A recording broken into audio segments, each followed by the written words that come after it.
जन्म जन्म के दुख बिसरावे, अंतकाल रघुबर भूल जाए, क्या जन्म वर्त गाए। और देवता जी करई, और मत से सर्वचुत करई, संकट कटे विदेश वीरा, जो सुने हनुमत बलवीरा।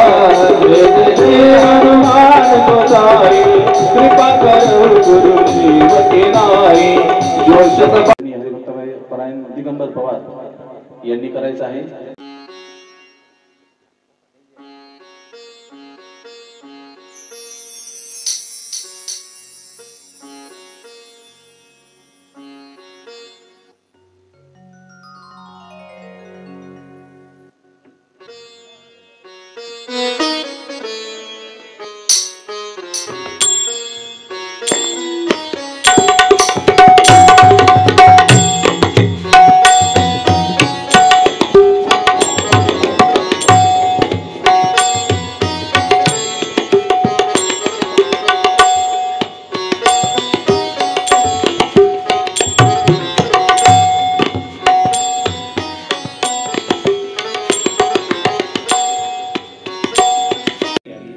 तरी सर्वांना विनंती आहे, आपण आसनस्थ व्हा। वंशी विभूषित करा नवनीरदाभात, पीतांबरां दरुण बिंब फलाधरुष्टात्, पूर्णेन्दु सुंदर मुखात् अरविंद नेत्रात्, कृष्णात् परं किमपि तत्त्वमहं न जाने। आद्यैव मे विशतु मानस राजहंसः, प्राण प्रयाण समये कफवात पित्तैः, कंठावरोधन विधौ स्मरं कुतस्ते। वक्रतुंड महाकाय सूर्यकोटि समप्रभा, निर्विघ्नं कुरु मे देवो सर्वकार्येषु सर्वदा।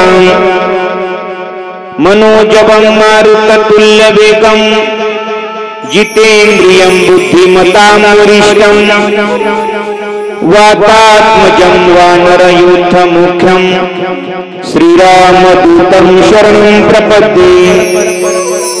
शंकरं शंकराचार्यं केशवं बादरायणं, सूत्रभाष्यकृतं वन्दे भगवन्तौ पुनः पुनः।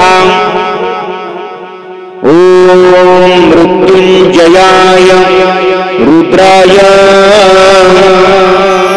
नीलकंठाय शंभवे,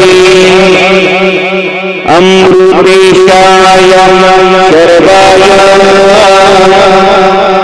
महादेवाय ते नमः।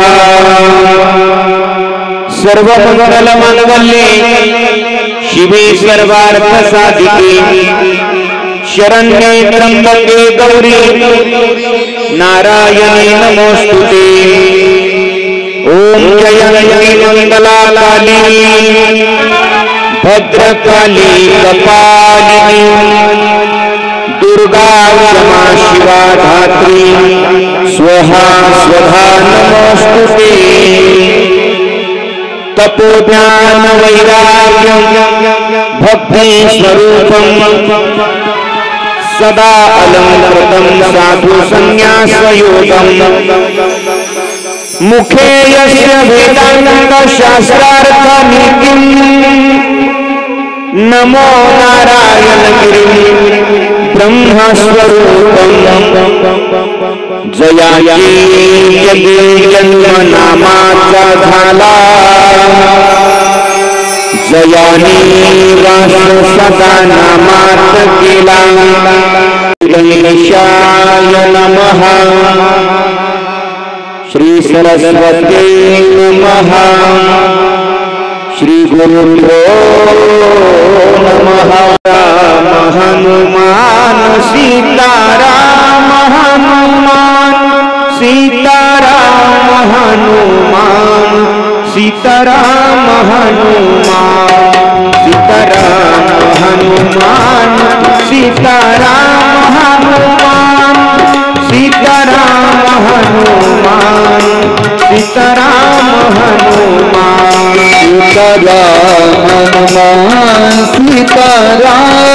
हनुमान सीताराम हनुमान सीताराम हनुमान सीताराम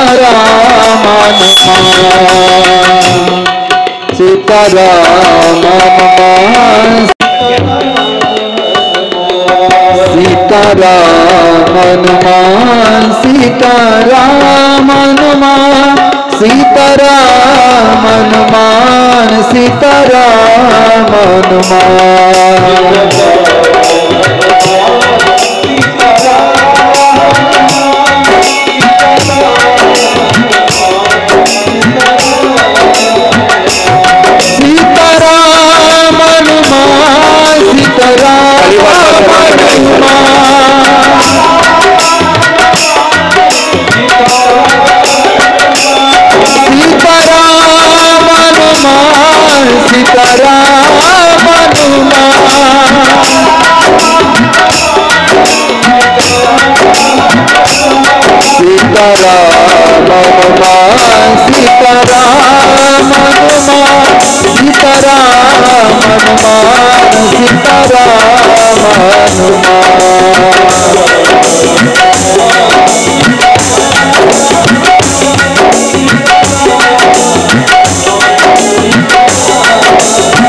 एखादा दिवस चांगला नसेल ना, त्या दिवशी हे भजन अंतःकरणातून गा.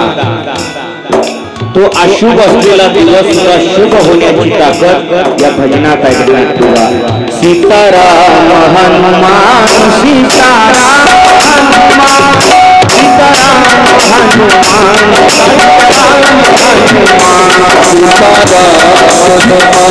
सीताराम हनुमान सीताराम हनुमान सीताराम हनुमान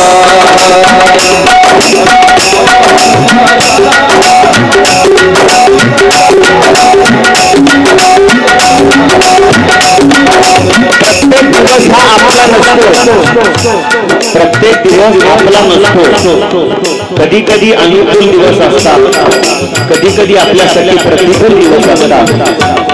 पण ज्या दिवशी एखादा दिवस अनुकूल असेल ना, त्या दिवशी अंतःकरणातून या भजनाला गाण्याचा प्रयत्न करा. प्रतिकूल असणारा दिवस सुद्धा या भजनाने अनुकूल होतो, एवढं सामर्थ्य या भजनात आहे. सीताराम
पवित्र अशा भजनाने आपल्या या कथेला आपण आरंभ करत आहोत. आपण ज्या निमित्तानं ही कथा या ठिकाणी आयोजित केलेली आहे ते निमित्त म्हणजे पसायदान प्रतिष्ठान. या पसायदान प्रतिष्ठानचा उपक्रम अतिशय सुंदर आहे.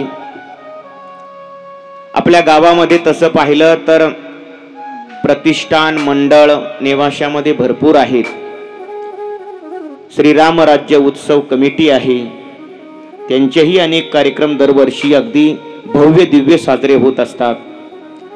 पसायदान प्रतिष्ठान आहे, आणखीही अनेक प्रतिष्ठान आहेत. प्रत्येकाच्या माध्यमातून अशी कथेची शिदोरी जर आपल्या निवासकारांना मिळायला लागली तर आपल्यासाठी ती एक पर्वणीच ठरणार आहे. तशी या पसायदान प्रतिष्ठानच्या मार्फत अर्थात आदरणीय श्री मनोज भाऊ पारखे आणि त्यांचे सर्व मित्रमंडळ यांनी प्रचंड कष्ट घेतले आणि ही गंगा आपल्याकरता या ठिकाणी उपस्थित केलेली आहे. त्यामुळे प्रथमतः सर्वांनी टाळी वाजून या पसायदान प्रतिष्ठानचं आपण अभिनंदन करूया. एवढा मोठा हा सोहळा सामान्य गोष्ट नसते. कारण असं आहे, एखादी कथा करायची म्हटलं तर कमीत कमी एका लग्ना इतका खर्च कथेला येत असतो. आपल्या मुलीच्या लग्नामध्ये आपण जेवढा खर्च करतो तेवढा खर्च या कथेला येत असतो. परंतु या संपूर्ण तरुण मंडळींनी, पसायदान प्रतिष्ठाननी, आदरणीय मनोज भाऊ पारखे या सर्वांनी अतिशय कष्ट घेतले. मग ते बॅनर लावण्यापासून असेल, पत्रिका वाटण्यापासून असेल, प्रत्येक साधू संतांच्या मठामध्ये मंदिरामध्ये जाऊन निमंत्रण देणं असेल, या सर्वांचे कष्ट अतिशय अनमोल कष्ट आहे. कारण कथा म्हटली की कथा झाल्याच्या नंतर अन्नदानही घडलं पाहिजे. ती अन्नदानाची सेवा सुद्धा देणारे सर्व संत पूजेचे यजमान आहेत. त्यांनी अगदी अंतकरणातून आपणा सर्वांकरिता अन्नदान ठेवलेलं आहे. आज पहिला दिवस आहे. कथेला जरी उशीर झालाय परंतु काळजी करू नका. शाळा कितीही उशिरा भरली तरी सुटायला मात्र वेळेवर सुटत असते. अगदी तुम्हाला वेळेवर मी सोडणार आहे, कारण त्याच्यानंतर तुम्हाला प्रसाद आहे. महत्वाची गोष्ट, वरुण राजाची आपल्यावर आज चांगली कृपा झाली की आज थांबलेला आहे.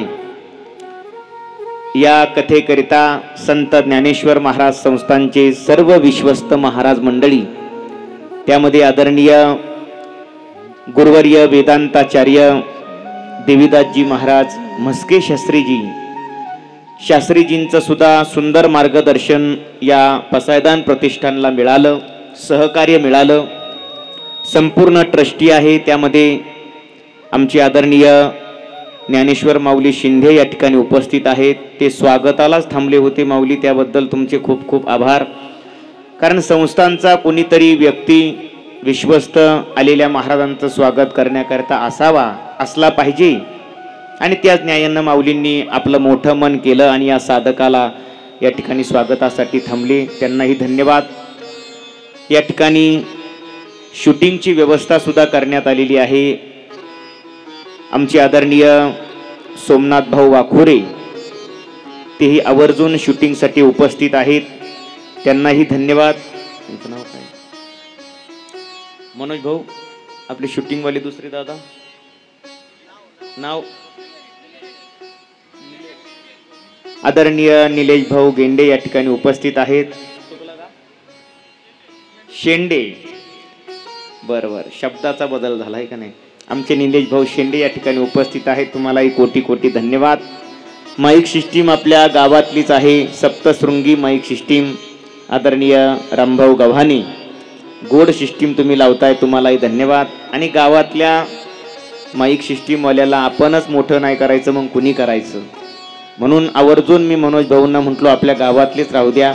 आम्ही बाहेर गेलो कथेला ते मग दुसरी आमच्या पद्धतीनं लावत असतो, पण गावातला माणूस आहे आणि नम्र स्वभावाचा माणूस आहे, गरिबीतून वर आलेला माणूस आहे, म्हणून रामभाऊंना या ठिकाणी सिस्टीमचं नियोजन दिलं.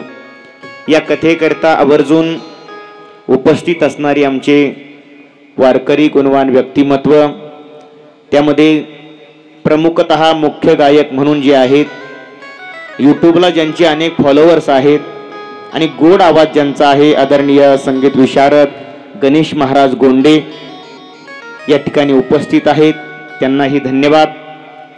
सिंतची सेवा देण्याकरता गोड सिंत वाजवणं ज्यांचं आहे, अनेक माझ्या कथेला ज्यांनी साथ केलेली आहे, राजू महाराज खवळे या ठिकाणी उपस्थित आहेत, त्यांनाही कोटी कोटी धन्यवाद. आपल्या जवळच कारेगाव नावाचं गाव आहे, त्या गावामध्ये अगदी गोड स्वभावाचं व्यक्तिमत्व, आतापर्यंत माझ्या जेवढ्या कथा झाल्या त्या सगळ्या कथांचं नियोजन त्यांच्याकडे असतं, मी काही बघत नाही. आदरणीय आमचे ॲक्टोपॅड वादक विष्णू महाराज गुन्हे या ठिकाणी आवर्जून उपस्थित आहेत, त्यांनाही कोटी कोटी धन्यवाद. तबल्याकरता साथ ज्यांची आपल्याला मिळालेली आहे, पैठणवरनं शांती ब्रह्म एकनाथ महाराजांचा संदेश घेऊन आपल्यापर्यंत विराजमान झालेले आदरणीय श्रीकांत महाराज पाटील या ठिकाणी उपस्थित आहेत, त्यांनाही खूप खूप धन्यवाद. आपण नेवासा बुद्रुक, नेवासा फाटा परिसर, प्रोफेसर कॉलनी, अहिल्यानगर, सर्व परिसरातून आलेले वारकरी सर्वांना या ठिकाणी धन्यवाद देतो. आणि आपल्या या कथेला आपण आरंभ करणार आहोत. प्रथम दिवस आहे.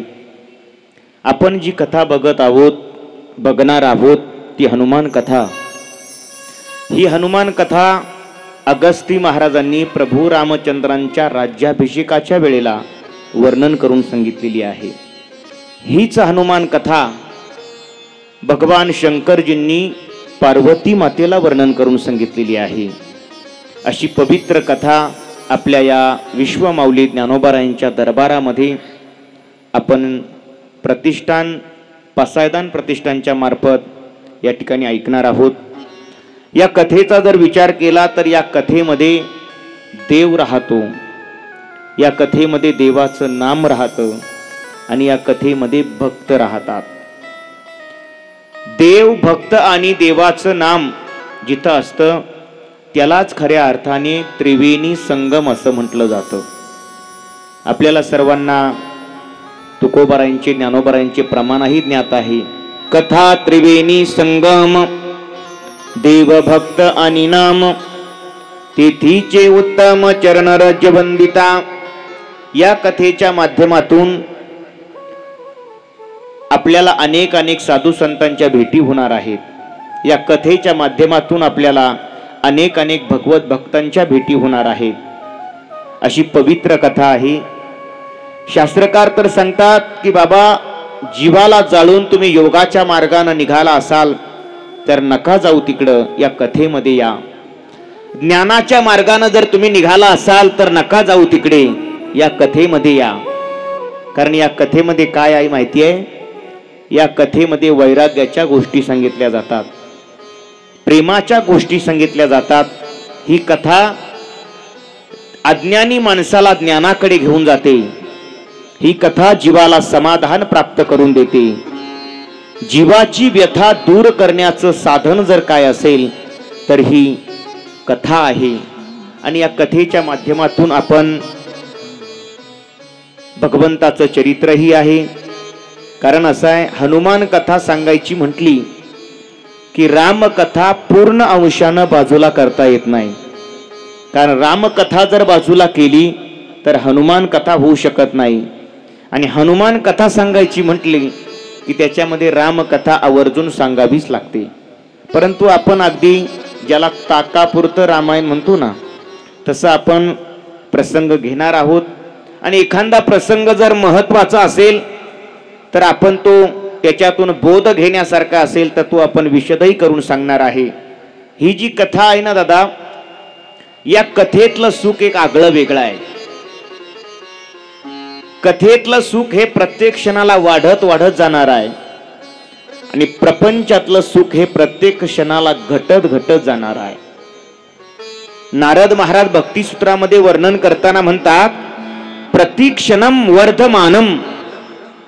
कथेतलं जे सुख आहे ते प्रत्येक क्षणाला वाढणार आहे. आणि संसारातलं सुख हे प्रत्येक क्षणाला घटत जाणार आहे. तुलसीदासजी महाराज सुद्धा वर्णन करत असताना तुलसीदासजी महाराजांनी सुद्धा अतिशय गोड वर्णन केलेलं आहे.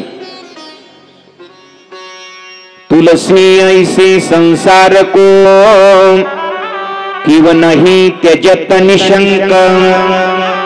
घटत घटत घट जाए जैसे आठ का अंक. तुलसीदासजी महाराज म्हणतात, बाबा अरे या संसाराला का टाकत नाही रे तू? हा जो संसार आहे ना, हा आठाच्या पाढ्यासारखा घटत घटत जाणार आहे. तुम्हाला शाळेत गेला असाल, आठाचा पाढा पाठ असेल, तुम्ही पहा आणि बेरीज करा. एक एक अंक कमी होत जातो. 8 1 8, 8 2 16, 6 आणि 1 म्हणजे 8तून 1 कमी झाला.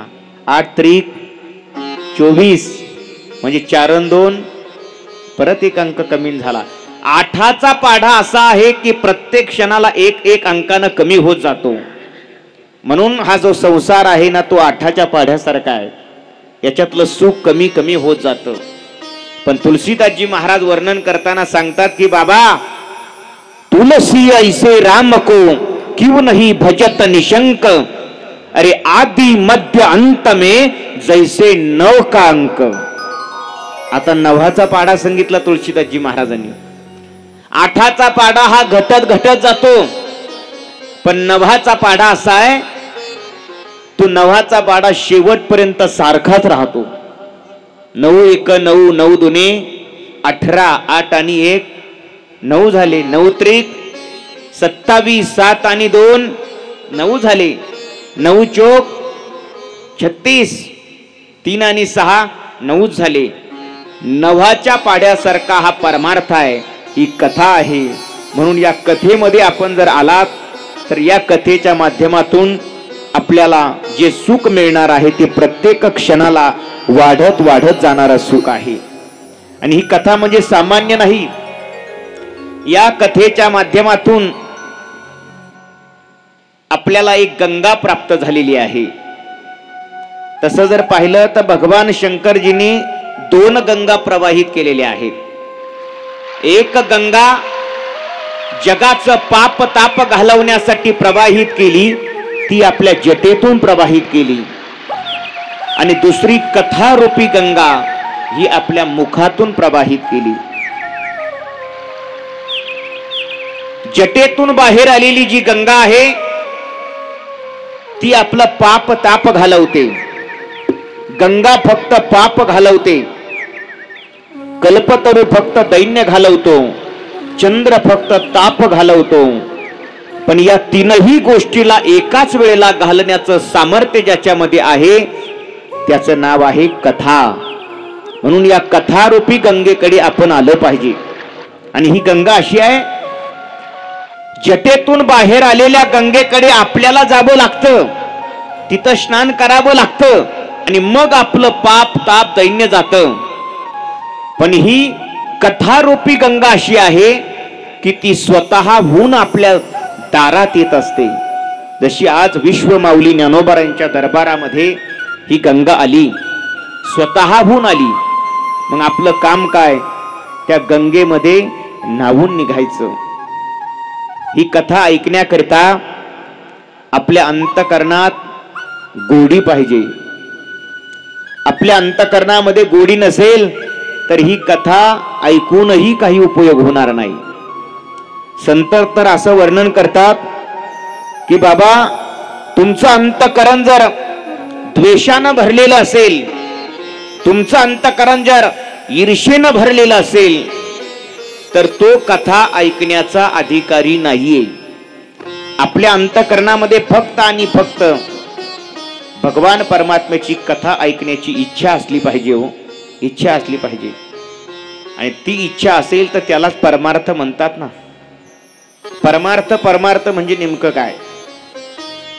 आदरणीय गुरुवर्य शांती ब्रह्म मारुती बाबा कुरेकर आम्हाला बाबा पाठामध्ये एक प्रश्न विचारायचे. बाबा म्हणायचे, का रे बाबा सांगा, परमार्थ हा गरीबाचा की परमार्थ हा श्रीमंताचा? तुमचं काय उत्तर आहे? परमार्थ हा गरीबाचा आहे की परमार्थ हा श्रीमंताचा आहे? श्रीमंताचा. सर्वांचा. ऐका ऐका, परमार्थ हा गरीबाचाही नाही आणि परमार्थ हा श्रीमंताचाही नाही. मग परमार्थ कोणाचा आहे? परमार्थ त्याचा आहे, त्याचा ज्याच्या अंतकरणामध्ये चित्तवृत्ती ज्याची निर्मळ झालेली आहे, ज्याचं मन निर्मळ आहे, परमार्थ हा त्याचा आहे. मग आपलं अंतकरण आपण निर्मळ करावं. चित्तवृत्ती निर्मळ नसेल तर काही उपयोग नाही. हे परमार्थातलं जे धन आहे ना, ते सत्संग रूपी धन फार महत्वाचं आहे. तुम्हाला समजण्यासाठी एक उदाहरण सांगून जातो. एक माऊली एकटीच आपल्या रूम मध्ये राहत होती, तिला बाकी कोणी नव्हतं. आणि भाऊबीजेचा दिवस आला, भावाला भेटायला निघाली. पण रोज कामाला जाऊन तिनं काही पैसे कमावलेले होते. तिनं विचार केला, मी माझ्या भावाकडे चालले, पण येईपर्यंत जर माझ्या घरामध्ये चोर शिरले तर हे सगळं धन घेऊन जातील. म्हणून तिनं काय केलं, ते पैसे जात असताना चुलीच्या आळ्यात ठेवले. तुम्हाला चुलीचं आळं कळतं का? चुलीच्या आळ्यामध्ये ठेवले, त्याच्यावर पाला पाचोळा टाकला आणि निघून गेली. 4-5 दिवस आपल्या भावाकडे राहिली. आणि जेव्हा 4-5 दिवस राहून इकडे आली, उन्हाचे दिवस, कपाळावर घामाचे बुंद आले. आल्याबरोबर घराची कडी उघडली आणि आतमध्ये आल्याबरोबर चहाची तल्लप लागली. आणि मग तिने लगेच पातेलं घेतलं, दूध टाकलं, चहा पावडर टाकली आणि चूल पेटवली. चहा अगदी अगदी सुंट विलायची टाकून खळखळ उकळवला आणि मग बशीमध्ये घेतला आणि मग सुंदर चहा प्याली. असं झालं का? बशी तोंडाला लावल्या बरोबर मोठमोठ्यानं ओरडायला लागली. चुलीमध्ये हात घातला, सगळा सगळा काही बाहेर ओढला आतला जाळ. आणि पाहते तर काय, जवळजवळ अर्धे पैसे जळालेले होते. आता हे ऐकायला तुम्हाला गोड वाटलं ना? याच्यातला सिद्धांत ध्यानात घ्या. चुलीचं आळं म्हणजे संसार आहे आणि त्या आळ्यामध्ये जे धन ठेवलंय ते परमार्थ रूपी धन आहे. चुलीच्या आळ्यामध्ये म्हणजे संसारामध्ये परमार्थ रूपी धन ठेवू नका. ते परमार्थ रूपी धन तुमच्या अंतःकरणामध्ये रुजवा. आणि ज्या वेळेला हे धन तुमच्या अंतःकरणामध्ये रुजेल त्या दिवशी तुमच्या जीवनामध्ये परिवर्तन घडल्याशिवाय राहणार नाही. म्हणून ही कथा म्हणजे हा एक परमार्थ आहे. आणि कथा ऐकत असताना संसारिक माणसाचा नियम वेगळा आहे. शास्त्रकार असं बोलतात, ही कथा ऐकत असताना अगदी अंतःकरणातून कथा ऐकायची. आपण संसारिक आहोत, आपल्या जीवाचं, आपल्या प्रपंचाचं, आपल्या कुटुंबाचं कल्याण व्हावं, भगवंताने आपल्याला कुठंतरी सहकार्य करावं, त्या बजरंग बलीनं आपल्या कुटुंबामध्ये यावं आणि आपल्या कुटुंबामध्ये देखील येऊन रामनामाचं भजन करावं असं वाटत असेल. जरी आपण संसारिक असाल तरी या कथेमध्ये आलात ना, मग आपलं कर्तव्य काय आहे. संसारिक जो माणूस आहे त्या संसारिक माणसानं कधीही वागत असताना कधी खाली बघायचं नाही बरं का. वर बघायचं नाही, त्यानं खाली बघायचं. संसारिक माणसानं का माहितीये का, संसारिक माणूस जर वर बघायला लागला ना तर त्याला आपल्या शेजाऱ्याचा बंगला दिसतो, शेजाऱ्याची गाडी दिसते, शेजाऱ्याचं सोनं दिसतं आणि आयुष्यभर तो त्या शेजाऱ्यावर जळत राहतो. आणि त्यामुळं होतं काय, त्याचा प्रपंचही नीट होत नाही आणि त्याचा परमार्थही नीट होत नाही. म्हणून संसारिक माणसानं नेहमी खाली पाहायचं आणि परमार्थिक माणसानं नेहमी वर पाहायचं, खाली कधी बघायचं नाही. का, परमार्थिक माणूस जर खाली बघायला लागला तर त्याला अशी माणसं दिसतात, एकादशी व्रत धरत नाही, प्रदोष करत नाही, कथा ऐकत नाही, कीर्तन ऐकत नाही, कधी त्यांना भगवंताचं नामचिंतन नाही, आई वडिलांचं दर्शन नाही, अशी माणसं आपल्याला दिसतात. म्हणून परमार्थिक माणसानं खालच्या लोकांकडे कधीच पाहायचं नाही, वर बघायचं. आपल्यापेक्षा श्रेष्ठ कोण आहे त्याच्याकडे बघून आपल्या परमार्थाची वाटचाल करायची. तुकोबाराय बोलतात, वेद मार्गे मुनी गेले त्याची मार्गे चालिलो. तुकोबाराय सांगतात, बाबा रे, हा समाज असा आहे, चालणाऱ्या माणसाला मार्ग विचारतोय. अरे जो पोहोचलाच नाही अजून तो तुम्हाला मार्गाचं मार्गक्रमण काय दाखवणार आहे. पण संत मात्र जो मुक्कामाला पोहोचलाय त्याला मार्ग विचारतायत महाराज. जे पोहोचले गेलेत त्यांना मार्ग विचारतायत. मग आपण मार्ग विचारायचा कुणाला, विश्वमाऊली ज्ञानोबारायांना. आपण मार्ग विचारायचा जगद्गुरु तुकोबारायांना, शांती ब्रह्म एकनाथ महाराजांना, बजरंगबली हनुमंतरायाला. आपल्याला मार्ग सांगतात हो. हनुमंतरायानं कितीतरी जणांना मार्गाला लावलंय ना. हनुमंतरायाची 2 रूपं आहेत, एक आहे दास मारुती आणि एक आहे वीर मारुती. भक्ताकरिता सतत हातामध्ये गदा घेऊन युद्ध तत्पर असलेला जो आहे त्याला म्हणतात वीर मारुती. आणि अगदी शांत स्वभावाचा भजन वृत्तीमध्ये असणारा जो आहे त्याला म्हणायचं दास मारुती.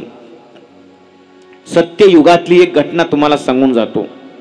सत्ययुगामध्ये एक भद्रसेन नावाचा राजा होता. या भद्रसेन राजाला रामप्रभूच्या भजनाची आवड होती. राजपाट चालवत असताना सुद्धा हा भद्रसेन राजा रामप्रभूचं भजन करायचा आणि त्याला समाधी लागायची हो. पण त्याची भजन करण्याची पद्धत जरा वेगळी होती.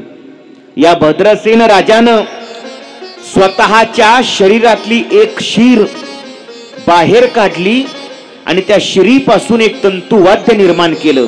तंतुवाद्याच्या स्वरावर हा भद्रसेन राजा भजन करायचा.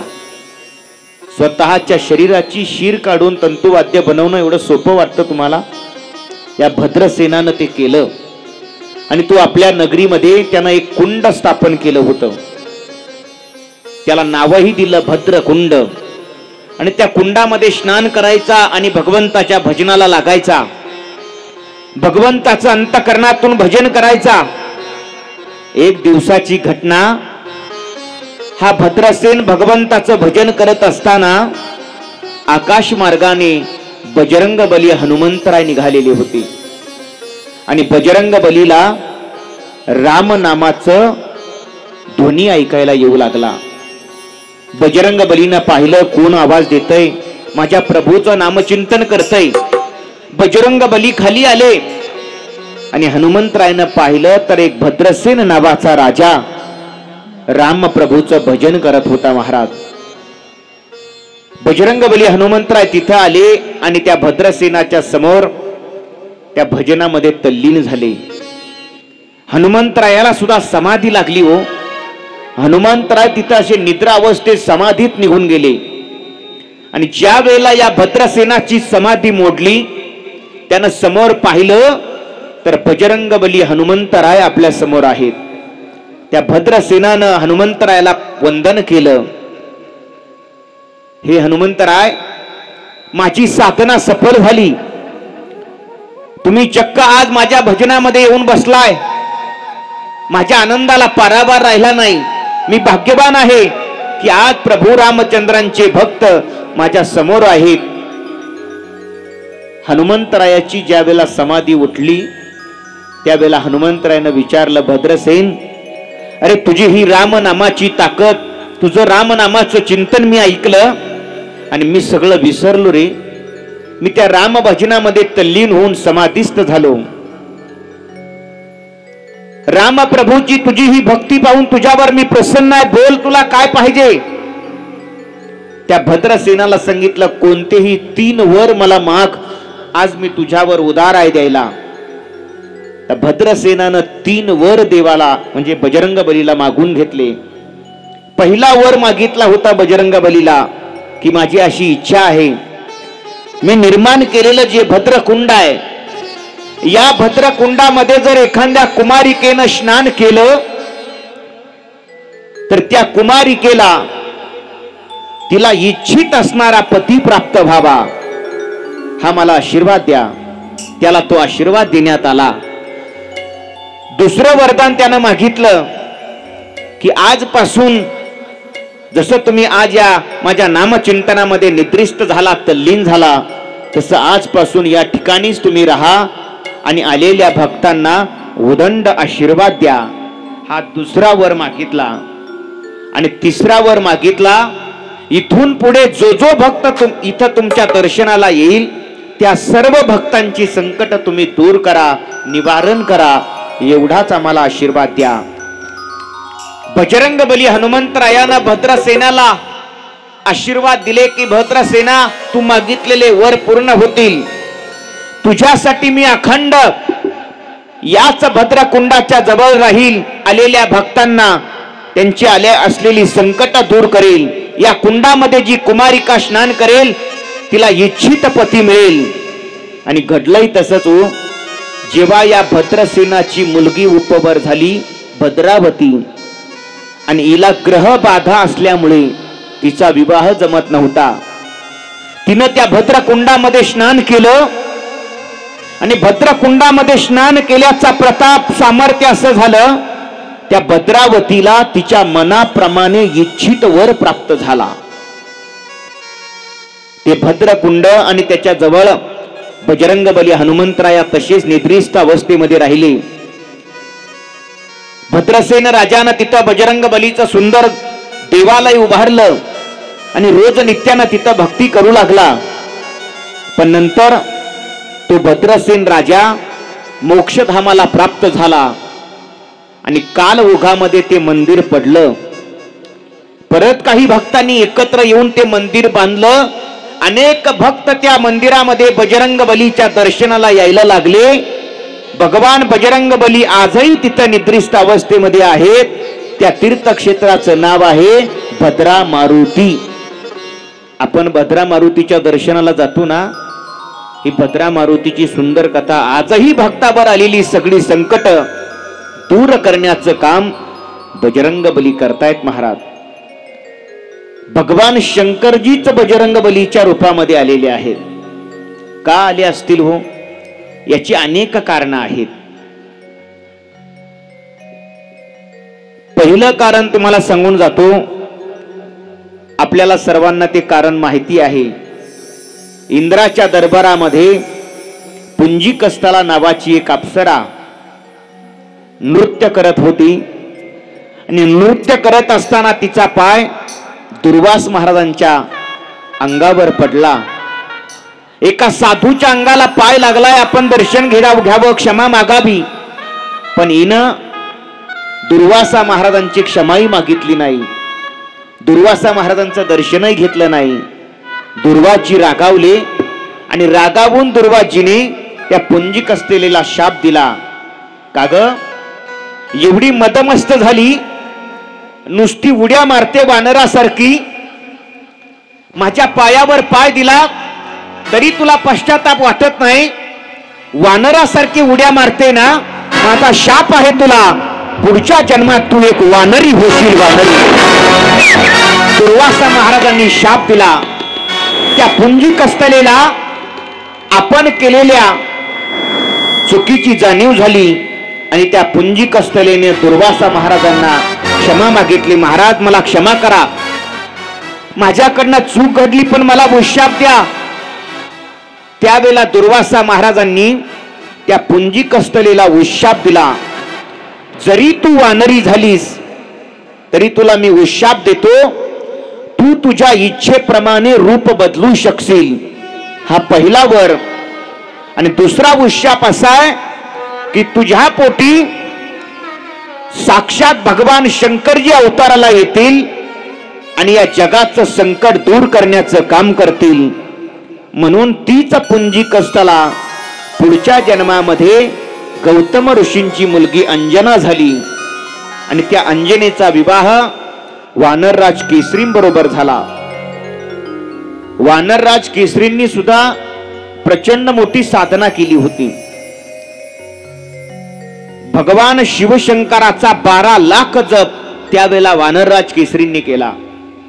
भगवान शंकरजी प्रसन्न झाले आणि सांगितलं, हे वानरराज केसरी, तुम्ही 12 लाख जप केलेला आहे, अंतःकरणातून साधना केली, मी तुमच्यावर प्रसन्न आहे, मागा तुम्हाला काय पाहिजे. त्यावेळेला वानरराज केसरींनी सुद्धा भगवंताकडे हेच मागितलं की देवा, मला सर्व शक्तिमान, बुद्धिमान, ज्ञानी आणि भगवंताची साधूची सेवा करणारा पुत्र जन्माला यावा असा वर द्या. भगवान शंकरजी सांगतात, हे वानरराज, असा पुत्र जन्माला यावा असा वर द्या सांगतायत. अहो एवढे जर तुम्ही त्याच्यामध्ये गुण मागून घेतले, तो शक्तिमानही असावा, तो बुद्धिमानही असावा, तो ज्ञानीनाम अग्रगण्यम असावा, असा पुत्र जन्माला यावा असं म्हणण्यापेक्षा एक काम करा ना, तुम्हीच आमच्या घरी जन्माला या असं म्हणा की मग. आणि मग भगवान शंकरजींनी सुद्धा वानरराज केसरींना आशीर्वाद दिला, काळजी करू नका, मी नक्की तुमच्या घरी अवताराला येईल. आणि मग भगवान शंकरजीच बजरंग बली रूपाने अंजनी मातेच्या पोटी अवताराला आली. अनेक कारण आहेत भगवान शंकरजी अवताराला येण्याची. आणखी एक कारण सांगतो, एक दिवसाची घटना. रावण विमानामध्ये बसून आकाश मार्गाने चालला, पुष्पक विमानामध्ये. त्या रावणानं विचार केला, रोजच आपण फिरतो, एक दिवस आज आपण असं करूया, आपल्या गुरुजीच्या बंगल्यावरनच आपलं विमान घेऊन जाऊ.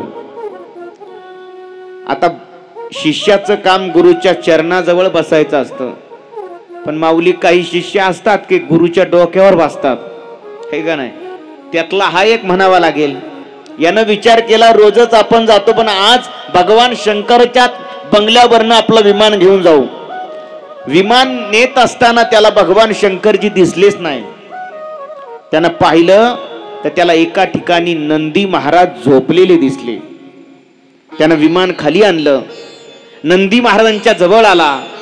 आता असं आहे, तुम्ही माणूस खरा ओळखायचा असेल ना, तो झोपल्यानंतर ओळखायचा कसा दिसतो. माणूस झोपल्यावर कळतो कसा. आता प्रत्येकाची झोप वेगळी असते. कुणी झोपताना पूर्व पश्चिम झोपतो, सकाळी उठताना दक्षिण उत्तर उठतो. काही जण झोपेत आपले दात करकर वाजवतात, हे का नाही. अहो काही तुम्हाला काय सांगावं, एक जण कंडक्टर होता, एक जण ड्रायव्हर होता, रोज गाडी चालवायचा. ड्रायव्हर घरी आला, घरी आल्यावर झोपला. झोपल्यावर माऊली त्याला रात्री 12 वाजता आपल्या दिवसभरातल्या कर्माची आठवण झाली. आणि कर्माची आठवण झाल्यामुळे स्पीड ब्रेकर आला म्हणून यानं जोरात ब्रेक दाबला. ब्रेक दाबल्याबरोबर म्हातारी पायथ्याला झोपली होती चक खाटाच्या खाली. झोपेतला कार्यक्रम आहे. तसं माणूस झोपेत बघायचा कोण कसा झोपतो कोण कसा. तसं रावण महाराज खाली उतरले कैलासावर आणि समोर पाहिलं नंदी महाराज झोपलेले आहेत. झोपलेली अवस्था विचित्र होती आणि म्हणून रावण मोठमोठ्यानं हसायला लागला. हो, नंदीला पाहिलं रावण मोठमोठ्यानं हसतोय. नंदीची झोप मोडली आणि नंदीनं रावणाकडे पाहिलं आणि म्हटला, मूर्खा, मला पाहून का हसतोय रे तू? म्हणे, काय नाही, तुमचं ते रूप पाहिलं झोपेतलं आणि तुम्ही असे झोपेत दिसत होता जसं काय एखादं वानर झोपलंय. वानर झोपलोय. नंदी महाराजांना राग आला की मला हा वानर बोलला. नंदी महाराजांनी रागाच्या भरामध्ये त्या रावणाला शाप देऊन टाकला. रावणा, मला वानर म्हणतोयस ना, मग ऐक रावणा, आज माझा शाप आहे तुला. एक दिवस तेच वानर तुझा सर्वनाश व्हायला कारण ठरेल. एक दिवस तो वानर लंकेमध्ये येईल आणि तुझा सर्वनाश करेल. हा वानर म्हणतो काय? नंदीनं रावणाला शाप दिला. मग नंदीचा शाप खरा करण्यासाठी भगवान शंकरजीला वानर व्हावं लागलं. बघा, शंकरजीच वानर झालेली आहेत. आणखी पुढचं कारण सांगू का तुम्हाला? भगवान शंकर हनुमान का झाले? रावण कोणाचा शिष्य आहे? भगवान शंकराचा. एकदा घडलं असं, या रावणानं भगवान शंकराच्या 11 रुद्राची पूजा करण्याचं ठरवलं. आणि पूजा करत असताना या रावणाची पूजा म्हणजे सामान्य नव्हती. एक नंबरचा भगवान शंकराचा भक्त म्हणजे रावण आहे. या रावणानं भगवान शंकराची पूजा करत असताना प्रत्येक रुद्राला स्वतःचं एक शीर कमळ म्हणून अर्पण केलं. आता रावणाला मुख 10च होती आणि 11 रुद्र आहेत. त्यानं 10 रुद्रांना आपली शीर कमळ अर्पण केली, पण 11व्या रुद्राची त्यानं पूजा केली नाही.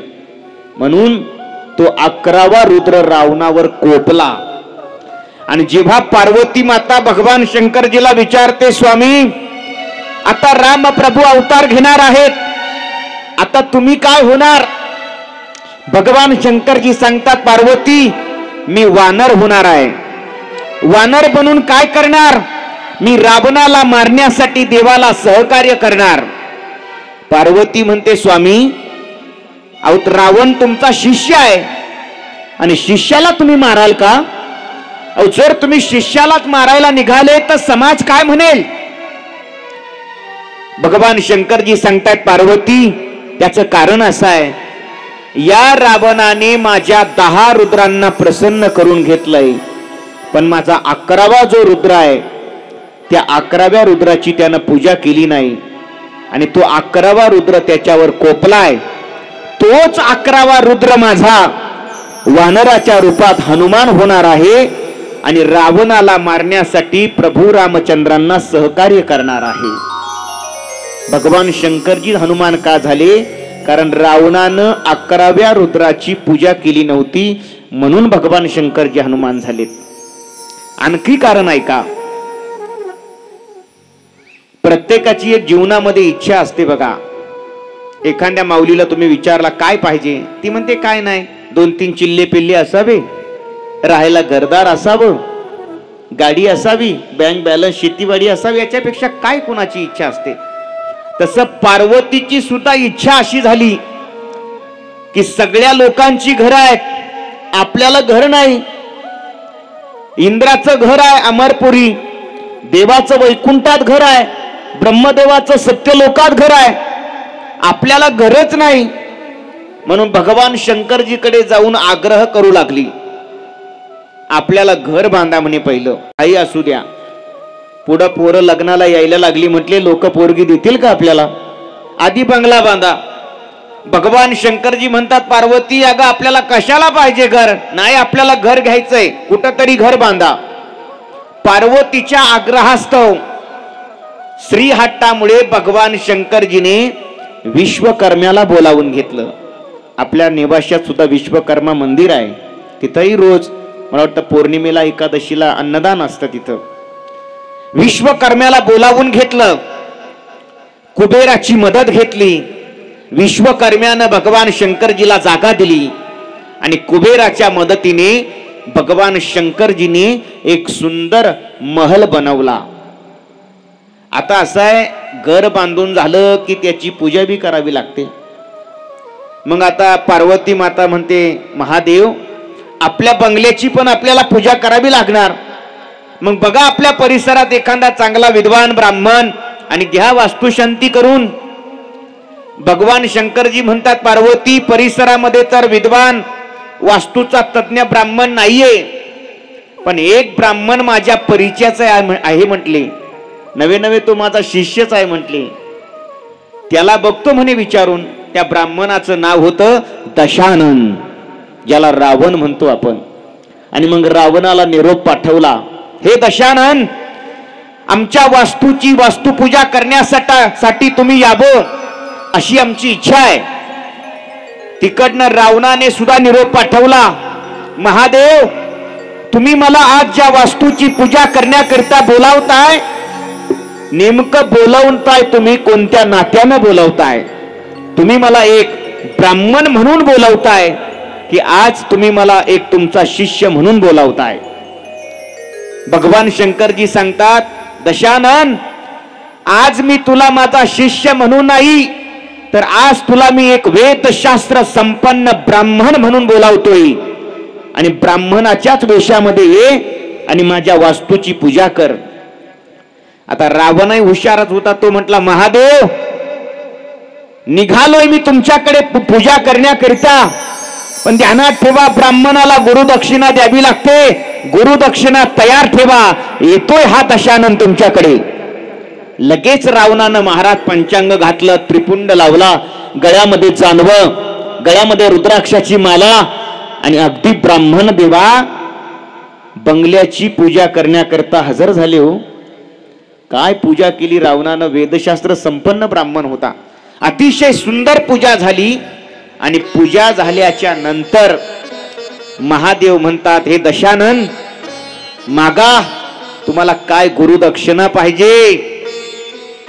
आणि मग रावणानं गुरुदक्षिणा मागितली. महादेव जर मला तुम्ही गुरुदक्षिणा देणार असाल तर ध्यानात घ्या, मी काय छोटा ब्राह्मण नाहीये, मी विद्वान आणि पोहोचलेला ब्राह्मण आहे.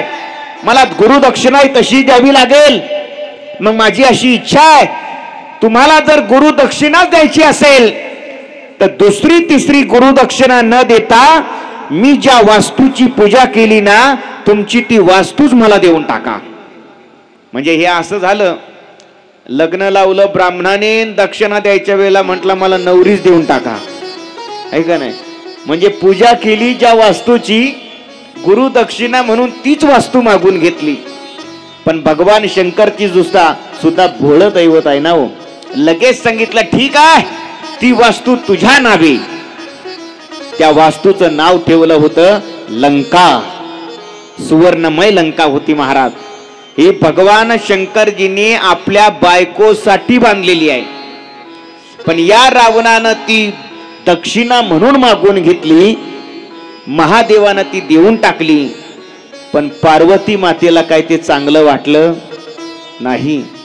पार्वती मातेला राग आला हो. आणि रागाच्या भरामध्ये पार्वती माता रावणावर रागावली. रावणा, अरे माझ्या सोयीसाठी, आमच्या प्रपंचासाठी आम्ही वास्तू बांधली होती, पण ती वास्तू गुरुदक्षिणा म्हणून तू मागून घेतली ना. आमचं घर बसवण्याच्या अगोदर तू उद्ध्वस्त केलं ना. मग ऐक रावणा, माझा सुद्धा शाप आहे तुला. तुझं घर सुद्धा तुला बसवण्याच्या अगोदर मी उद्ध्वस्त केल्याशिवाय राहणार नाही. तुझं घर सुद्धा उद्ध्वस्त करण्यासाठी मी तुझ्या घरामध्ये येईल. तुझ्या घरामध्ये मी सुखाने राहू देणार नाही. पार्वती मातेने रावणाला शाप देऊन टाकला हो. आणि म्हणून बघा, ज्या वेळेला भगवान शंकरजीला अवतार घ्यायचा होता ना हनुमंतरायाचा, भगवान शंकरजी बोलू लागले स्वर्ग्या. भगवान शंकरजी पार्वतीला बोलू लागले, गौरा अपना तो संभालो परिवार, हम तो बंदर बनेंगे, हम तो बंदर बनेंगे, हम तो बंदर बनेंगे. हे गौरा, अपना परिवार संभाल, अब हम बंदर बनने के लिए जा रहे हैं. तब पार्वती माता भगवान शंकरजीला काय बोलती, आप बंदर बनो जी, हम बंदरिया बनेंगे. तुम्ही बंदर बना, मी तुमची बंदरिया बनेल. भगवान शंकरजी सांगतात, पार्वती तिथं मला बायको नाहीये, तिथं मी अजन्म ब्रह्मचारी आहे. भगवान शंकरजी म्हणतात, संग में हमें ना बंदरिया रहेगी, तुम तो यही बैठ कर करो जयकारा. अरे तू इथं बसून भजन कर, तिथं माझ्या बरोबर तुला येता येणार नाही. पार्वती हुशार होती महाराज. पार्वती भगवान शंकराला म्हटली, आप बंदर बनो जी, हम तो बनेंगे जी पूज. तुम्ही बंदर बना, मी तुमची शेपूट बनेल. आणि शेपूट बनून काय करेल, जाके लंका में रावण की उखाडेगी मूछ. लंकेत जाऊन मी रावणाची मूछ उखाडून टाकेल, जाळून टाकेल. मला शेपटी व्हायचंय. आणि मग पार्वती झाली शेपूट, भगवान शंकर झाले बजरंग बली. आणि लंका कोणी जाळली रावणाची? हनुमानाने. लंका हनुमंतरायानं नाही जाळली, लंका जाळली पार्वतीनं. का? कारण पार्वतीनं रावणाला शाप दिला होता, रावणा माझं घर बर्बाद केलं ना, तुझं सुद्धा घर बर्बाद केल्याशिवाय मी राहणार नाही. म्हणून पार्वतीने लंका जाळली महाराज. म्हणून तर महादेव बजरंग बली झालेले आहे. आणखी पुढचं कारण आपण ऐकू, तत्पूर्वी भगवंताचं भजन करूया. सर्वांनी टाळी वाजून भजनामध्ये अगदी तल्लीन व्हायचंय. श्रीराम जय राम, मेरे राम जय श्रीराम, जय राम मेरे राम जय श्रीराम.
Ram